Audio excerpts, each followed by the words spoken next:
Halo Sobat Vakasia, pada video kali ini saya akan mengajarkan sekilas ke kalian tentang event handling pada React agar kita dapat menangani peristiwa atau interaksi pengguna seperti klik tombol, input teks, atau pengiriman formulir ke dalam aplikasi React kita. Di mana di dalam aplikasi saya di sini, saya memiliki sebuah inputan sederhana seperti hello, lalu di sini ada inputan what's your name, jadi kita submit nama kita. Lalu ada tombol submit di bawah sini, di mana yang saya ingin lakukan sekarang adalah menerapkan sebuah fungsionalitas sederhana agar apabila kita hover mouse kita ke tombol submit ini, dia tuh warnanya tuh menjadi berubah ya. Nah, untuk itu pastinya kita ingin mengingat-ingat lagi nih konsep-konsep sebelumnya sudah kita pelajari seperti inline styling, mouse event, dan bahkan managing state yang baru saja kita pelajari pada video sebelumnya. Dan untuk kode starternya sendiri cukup sederhana, saya hanya menggunakan satu komponen app di sini yang berisikan elemen H1, input, lalu button ya. Serta di sini saya tambahkan juga beberapa styling seperti ini. Nah, kalian sudah melihat nih sebelumnya bahwa kita tuh bisa mendapatkan sebuah event sederhana yang kita dapat dari user pada elemen button di sini menggunakan atribut onClick ya. Jadi seperti ini. Dimana seperti yang sudah saya tunjukkan sebelumnya, kita menuliskan atribut yang kita letakkan pada elemen HTML di dalam JSX itu menggunakan gaya penulisan camel case seperti ini ya. Jadi ketika tombol ini diklik, kita itu ingin memicu atau men-trigger sebuah kode. Misal di atas ini saya tambahkan sebuah function yang bernama handle click. Dimana sederhananya sekarang kita ingin lakukan adalah ketika function ini dijalankan, kita itu ingin mengembalikan sebuah console log yang bertuliskan klik. Lalu selanjutnya saya akan pasang function handle click ini ke dalam atribut onClick. Dimana sekarang setiap kita mengeklik tombol ini, nah dia akan mengembalikan sebuah pesan klik di dalam konsol kita ya. Dimana sekarang kesimpulannya adalah kita tuh bisa men-trigger kode apapun yang ada di dalam function ini selama user itu mengeklik tombol submit di sini ya. Nah contohnya itu kode apa yang mungkin kita akan masukkan ke dalam fungsi ini? Mungkin sebagai contoh saja di sini, saya ingin mengganti isi dari elemen H1 ini yang dari hello menjadi sebuah teks yang dinamis. Misal untuk sekarang di sini saya ubah isinya menjadi pemanggilan sebuah variabel heading text di sini. Dan yang pastinya data heading text yang ingin kita ambil di sini adalah data yang memiliki sebuah state. Agar React dapat dengan mudah mere-render aplikasi kita ketika teks ini berubah ya, agar teks heading 1 di sini menjadi lebih dinamis ya tampilannya. Jadi di sini saya akan membuat sebuah state variable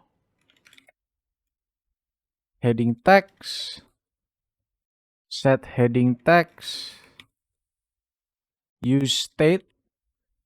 Nah, di mana seperti yang kita sudah pelajari sebelumnya, kita ingin mengimport fungsi useState ini dari package utama React.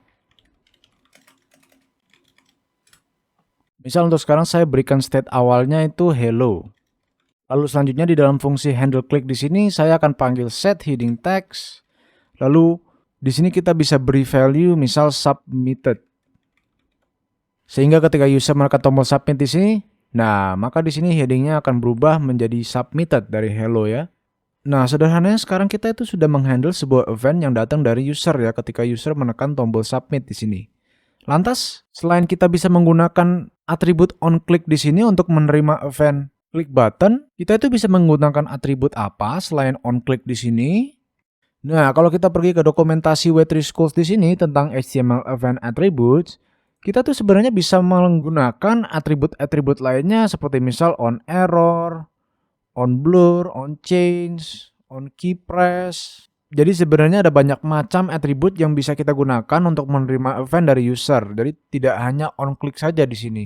Namun pada demonstrasi di sini saya ingin menggunakan atribut lainnya seperti onMouseOut dan onMouseOver. Nah, kenapa saya ingin menggunakan dua atribut tersebut? Karena seperti yang sudah saya sebutkan di awal-awal tadi, saya ingin membuat agar tombol submit di sini ketika kita arahkan cursor kita ke dalam tombol ini, maka kita ingin warnanya itu berubah. Jadi yang pastinya kita ingin mengeluarkan kemampuan styling kita dan kemampuan handling state kita untuk melakukan itu. Dimana sekarang di sini saya ingin merapikan dulu sintaks elemen button saya di sini karena saya ingin menambahkan atribut tambahan. on mouse over. Seperti ini. Mungkin untuk sekarang saya ingin membuat sebuah fungsi sederhana lagi. Function handle mouse over. Misal di dalam sini saya ingin konsolok dulu deh. Mouse over. Selanjutnya kita pasang fungsi handle mouse over ke dalam atribut on mouse over. Dimana sekarang apabila kita console log di sini, kita clear dulu. Nah, sekarang aplikasi Ria kita dapat mendetek apabila user atau pengguna itu menghover atau mengarahkan kursornya ke tombol submit di sini. Dimana berkat kita melakukan event handling untuk mouse hover di sini, kita dapat men-trigger kode apapun yang berada di dalam function handle mouse over di sini hanya dengan mengarahkan kursor kita saja ke dalam tombol submit di sini. Sangat unik bukan? Nah, karena di sini saya ingin mengubah warnanya, warna elemen tombol ini ketika kita arahkan kursor kita ke dalam sini, pastinya kita membutuhkan yang namanya state. Mungkin di sini saya ingin mendefinisikan sebuah state variable baru. Const is mouse over, set mouse over. Kita panggil fungsi useState. Lalu untuk default state-nya kita berikan false. Jadi dia nilainya ini adalah boolean ya. Selanjutnya di dalam fungsi handle mouse over di sini kita panggil set mouse over. Lalu kita ubah nilainya ke true. Dimana sekarang langkah selanjutnya yang ingin kita lakukan adalah melakukan sebuah conditional rendering di sini. Untuk mengganti styling dari tombol submit di sini, ketika state is mouse over ini yang dari false awalnya menjadi true. Untuk itu pastinya kita ingin menerapkan styling pada button kita di sini. Jadi style. Lalu di dalamnya di sini kita tambahkan kurung kurawa lagi. Kita set background color. Ingatnya karena di sini kita menggunakan JavaScript, maka penulisan nama stylingnya itu juga dalam bentuk camel case seperti ini. Lalu selanjutnya kita ingin menggunakan sebuah ternary operator untuk melakukan conditional rendering. Jadi kita ingin panggil variable is mouse over di sini. Lalu kita berikan tanda tanya. Jadi sederhananya sekarang kita itu ingin memberikan kondisi pertama kita. Jadi apabila is mouse over itu keset sebagai true nilainya, maka kita ingin mengubah warna background color ini menjadi black. Warna hitam yang dari defaultnya itu white di sini. Dimana sekarang kalau kita cek pada aplikasi web kita di sini, kalau kita hover ke dalam tombol submit di sini, nah sekarang dia tuh menjadi warna hitam backgroundnya, namun dia tuh tidak kembali menjadi warna putih ya. Nah untuk itu kita ingin menggunakan atribut baru yang sudah saya sebutkan sebelumnya ya. Jadi seperti yang sudah saya tunjukkan pada dokumentasi tadi, saya ingin menggunakan dua atribut, on mouse over dan on mouse out. Untuk menerima event apabila user itu mengarahkan kursornya keluar dari tombol button di sini ya. Jadi di sini saya tambahkan saja on mouse out. Lalu di atas ini kita tambahkan fungsi baru handle mouse out. Lalu kita set mouse over-nya ke false.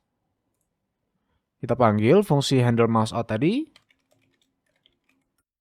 Sekarang kalau kita refresh halaman kita, nah sekarang React dapat merender perubahan warna background dari tombol submit di sini ketika kita melakukan hover ke dalam tombol ini dan ketika kita keluar dari tombol ini. Warna putih, warna hitam, dan kembali lagi menjadi warna putih ketika kita mengarahkan kursornya keluar dari tombol itu. Nah, jadi kesimpulannya, berkat adanya event handling di sini, kita itu dapat menerima event dari pengguna atau user dalam bentuk apapun. Jadi tidak hanya sebatas di saat user itu mengeklik tombol submit di sini.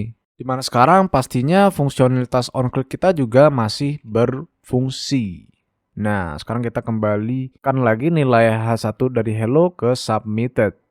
Dimana kalau kalian tertarik, pastinya kalian bisa merujuk ke dokumentasi HTML event attributes di sini untuk mencoba event atribut apa saja yang bisa kita gunakan pada elemen React kita. Namun hal yang perlu diingat di sini, karena ini adalah atribut yang umumnya ada pada sebuah HTML elemen biasa, dan seperti yang kalian ingat sebelumnya, karena kita di sini menggunakan React berbasis JavaScript, jadi kita ingin menambahkan atribut ini dalam gaya penulisan camel case. Ya, jadi misal apabila kita menggunakan atribut seperti onBlur di sini, maka kita set huruf B-nya di sini menjadi B yang kapital dan berlaku juga untuk atribut-atribut lainnya pada dokumentasi ini. Demikian, itulah tutorial singkat mengenai event handling di React, di mana dengan memahami cara kerja event handling, kita dapat membuat aplikasi kita lebih responsif terhadap ASI pengguna aplikasi kita. Sekian, terima kasih telah menonton dan semoga bermanfaat.